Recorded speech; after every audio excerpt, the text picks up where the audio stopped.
Hey, hey, hey. This is the Beyond the Prophy podcast, Straight Talk. And this is Jasmine, the founder of Beyond the Prophy. So I have gotten such a great response for the BTP Straight Talk that I just went straight, unedited, straight from the heart. And I've gotten some good feedback from that. So that I'm going to keep it going and see how it goes. And if you like my ramblings, you can definitely let me know. If you don't like it, you can hit the stop button or the pause button and move on to the next episode. But this episode for Straight Talk is about tracking your time.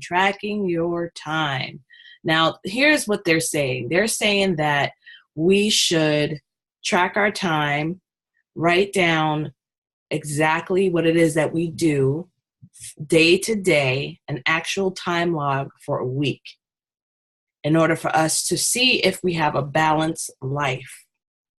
So you want to have work-related activities and personal activities that are there. And it should help you realize where you're losing your time. Now, I love this idea. I love it. But I am also a mom gymnast. And I'll do it well for a few days, and then I'm like, okay, I don't have time for this. So writing down actually everything that I do from 5 o'clock in the morning to 5:30 to 6 to 6:30, that's too much for me. But however, what I have done is I am a millennial. I do utilize a lot of electronics, a lot of technology, but I also still love to handwrite things. And so I have a beautiful, beautiful calendar, and I actually set my intention for the day. And I say, this is my goal for this week. This is what I need to achieve. And every day I'm writing down what I need to complete in order to fulfill that goal. And so that was critical for me. But I also had to do like some honest self-reflection, because I was spinning as a solopreneur. It is so easy to be doing a million different things, and they all seem right. They all seem like the best thing to do to get your brand out there. But there was things that I was doing that were not bringing enough revenue into my business. And here's the thing: when you have a business and time is of the essence, if you're spending majority of your time on things that are not bringing revenue, it's like you're setting yourself up to fail.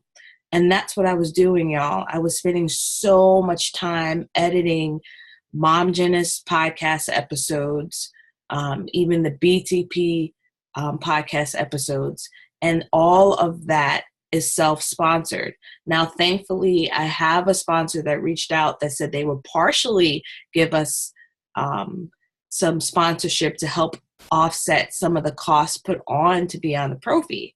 But let me tell you something, that just happened. So we're talking about 2.5, about two years, really. Let's just say 2 years of me self-sponsoring a podcast. Now, what is included in a podcast? You have to pay for it to be hosted.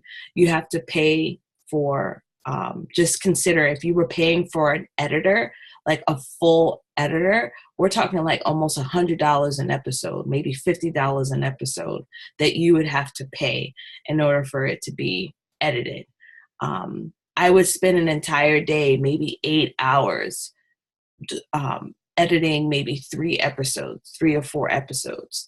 So, and that was like more towards the beginning. I got a little bit more efficient, but just think about like the time that it took away, and then the hosting that I have to pay for, all of the other aspects that we've had to pay for, as far as like the equipment that you have to purchase. And that's normally, what you purchase just at the beginning. But I was finding that my time was spent on so much editing and the scheduling and the emails back and forth, the calendar that I pay monthly for in order to organize and make sure that everything is set up and everything's on my calendar. Because as a mom gymnast, if I don't have stuff on my calendar, it won't get done. So you have to consider all of that aspects and when you're creating something like a podcast. And so I realized that when I really did a self-reflection or tracked my time, I'm like, I'm spending way too much time. So Mom Janice needs to either find somebody that could edit the podcast or slow down and not put out as much. And so I've decided to slow down with Mom Janice, because at the end, when you consider any type of entrepreneurship, you need to understand and fully understand that you have to be very intentional with your time, and you have to bring in revenue, because no one's going to bring it for you. It's different from actually being an employee where you get a paycheck every two weeks. It's not the same. And so my tracking my time as an entrepreneur was essential for me to understand how to keep a business running, so that at the end of the day, my mission of empowering you all, being able to spend this time with you all, be able to feed into you, is possible because I was more intentional with my time and understanding how to bring in revenue to do that, because there's so many costs associated with the business, and we'll save that for another episode. So think about it. You're in clinical practice. You may have to spend let's say about 10 hours, because we need to consider your commute to your job, all of the time that you're at work, and then your commute after. What can you do if you're working 5 days a week to bring in a little bit more time with self-care? For me, I have to put self-care into my schedule and remember to do it. And there's other aspects of self-care that I need to implement back into my schedule. So I have to track my time and see, where am I spending it? Are you wasting your time, too much time on social media? As an entrepreneur, I have to be on social media. That is where I get most of my engagement. But there's some aspects of social media I don't need to be on the entire time. So what are some of your things? Are you spending too much time with that? Are you not getting enough self-care time? Are you not getting enough daytime with your spouse or partner? Are not getting enough time with your friends socially? That's important. Are you not finding enough time to write the article that you want to write, or to start creating a course that you want to start, or to reach out to people and network to possibly create a new position for yourself, or to learn a new skill so that you can elevate your clinical practice? Whatever it is, you've got to track your time with really what works best for you. So if you're not tracking your time and you're all willy-nilly and you're not achieving your goals, then there's no one else to blame but yourself. And so I had to get really, really hard and really, really look at myself and be like, all right, Jasmine, you're the only person to blame at this point. There are some barriers that do exist in our industry. I'm not going to act like they're not there, because it is true.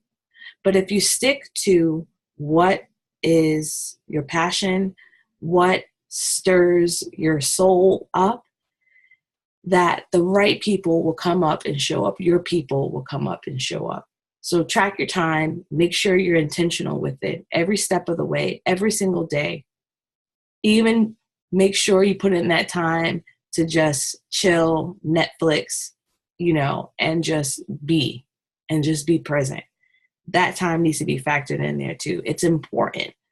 But you do need to analyze your situation as much as possible to keep a balance in your life. But in addition to that, to make sure that you're achieving your goals. All right, so those are my thoughts on tracking your time. It's been great spending time with you. It's such an honor. You're the best part of Beyond the Prophy, and I look forward to talking more with you on our next episode. See ya.